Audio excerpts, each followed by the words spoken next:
Good morning everyone, कैसे हैं आप सब। स्वागत है आप सभी का अपने यूट्यूब चैनल मेक माई गोल में। तो दोस्तों, आज का पाठ है पाठ 15 आसपास की सफाई। तो पाठ शुरू करने से पहले पाठ की मुख्य बातें हम लोग जान लेते हैं। इस पाठ की मुख्य बातें हैं जैसे कि नाले में पॉलीथीन की थैलियाँ, रद्दी कागज़, फटे चिटे कपड़े एवं बहारने के बाद कचरों को फेंकने से नाला जाम हो जाता है। पानी उपलाकर सड़क पर बहने लगता है।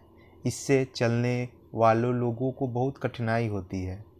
ऐसे कचरों को फेंकने के लिए हमें गड्ढा खोद लेना चाहिए। यदि स्थानीय निकाय यानी म्यूनसिपालिटी द्वारा कूड़ेदान रखा हो तो उसी में कूड़ा फेंकना चाहिए। इसी से सड़क साफ रहेगा और किसी को कठिनाई नहीं होगी।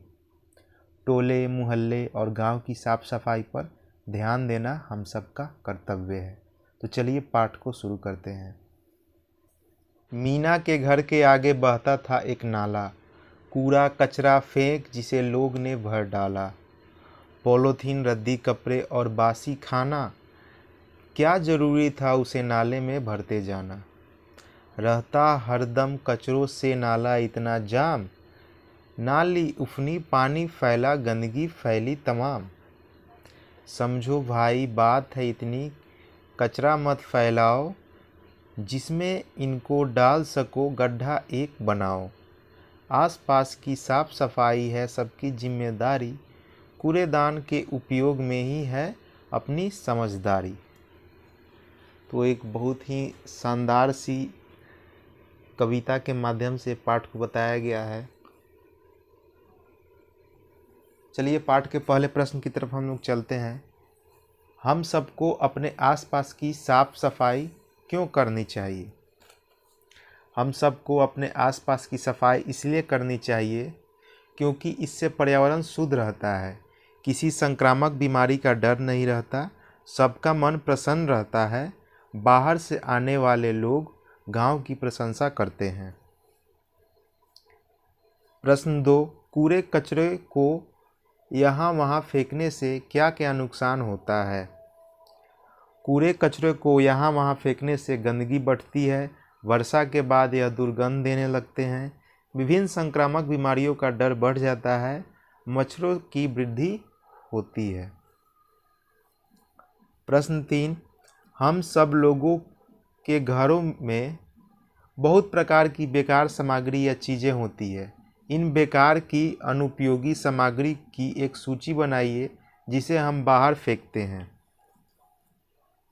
तो सूची है पॉलीथीन की थैली, सब्जी के छिलके, सड़ी गली कच्ची सब्जियां, हजाम द्वारा काटे बाल। ठीक है, तो आप सूची ऐसे बना सकते हैं। और भी है मिट्टी के टूटे फूटे खिलौने, बेकार बासी भोजन, अस्पताल द्वारा उपयोग किए गए खून लगे कपड़े, खाली रिफिल, प्लास्टिक के खिलौने। बाकी इसी तरीके से आप लिख लीजिएगा। प्रश्न 4 है, आप देखते होंगे कि कुछ कचरा आसानी से सड़ जाता है और कुछ कचरा बहुत दिनों तक नहीं सड़ता। इसकी भी एक सूची बनाइए। तो सड़ने वाला कचरा, सब्जी के छिलके, भुआ लगी पाव रोटी, बासी भोजन के सामान, फटे चीटे कपड़े, बेकार बची सब्जियां। अब है नहीं सड़ने वाला कचरा।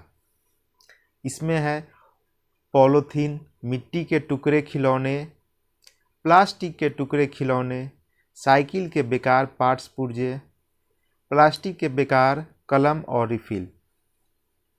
5वां प्रश्न है, आप अपने घर से निकलने वाले कूड़े कचरे का निपटारा कहाँ करते हैं।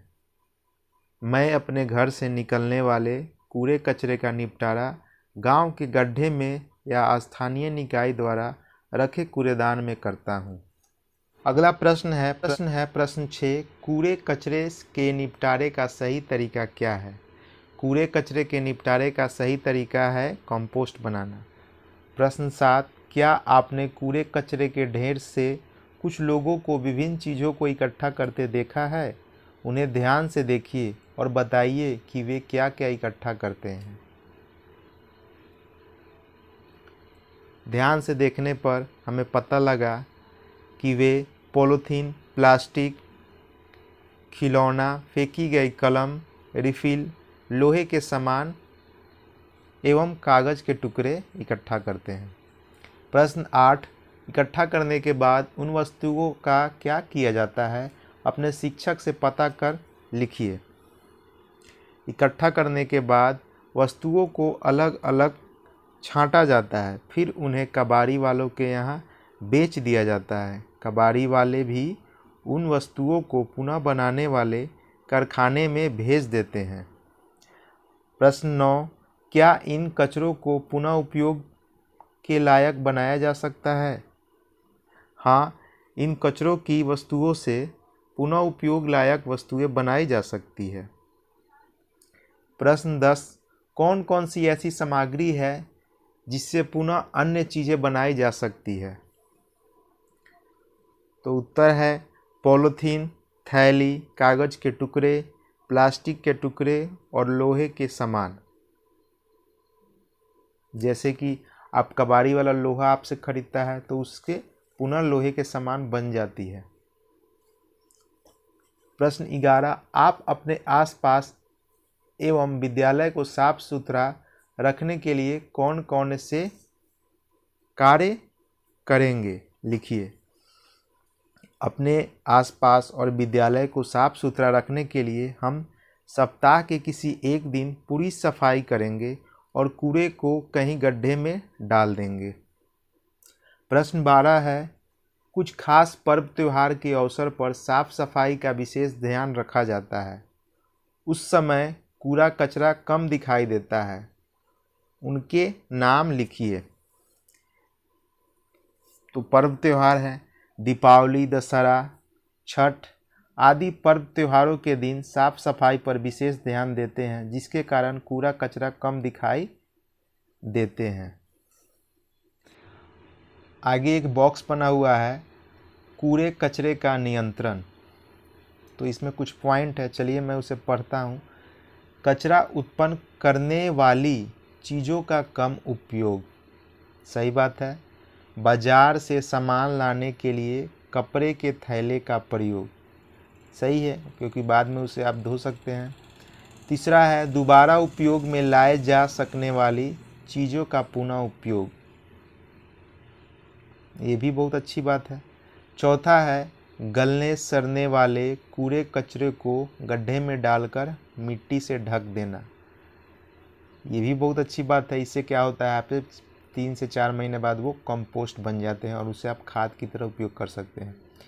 अगला पॉइंट है घर एवं विद्यालय के कचरे को डस्टबिन में एकत्र कर उचित जगह पर कूड़ेदान या गड्ढा में डालना, ये भी बहुत सही बात है। देखिए मैं आपको दिखा देता हूँ, ये डस्टबिन, 2 तरह की डस्टबिन कहीं भी रखी जाती है। एक सूखे कचरे के लिए जिसमें ड्राई वेस्ट रखा जाता है और एक गीले कचरे के लिए, ठीक है।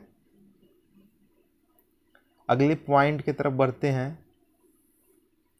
पुनः चक्रण हेतु प्लास्टिक, पॉलीथीन, शीशा, लोहा, कागज आदि को एकत्रित करना, यानी पूरा पुनः चक्रण हेतु यानी कि रिसाइकिल, ये रिसाइकिल होती है। तो कौन कौन सी होती है? पॉलीथीन रिसाइकिल होती है, शीशा, लोहा, कागज आदि को एकत्र करेंगे हम लोग और उन्हें क्या करेंगे, अलग अलग रखेंगे और वो बेच देंगे कबाड़ी वाला से। कबाड़ी वाला उसको क्या करेगा, वहाँ तक अपने मेन थी कबाड़ी वाला अपने मेन दुकान के पास जाके वहाँ पे जमा कर देगा कबाड़ खाने में, और वो कहाँ जाएगा, फैक्ट्री में चला जाएगा, ठीक है। अगला पॉइंट है सब्जी के छिलके, बासी भोजन, चोकर, चावल के कण आदि जानवरों को देना, सही बात है। इससे जानवरों का भी पेट भर जाएगा और कचरा भी नहीं फैलेगा। आगे पॉइंट है बच्चों ने तय किया कि हम अपने घर, गली एवं विद्यालय की साफ सफाई मिलजुल कर करेंगे। आप भी करिएगा। धन्यवाद।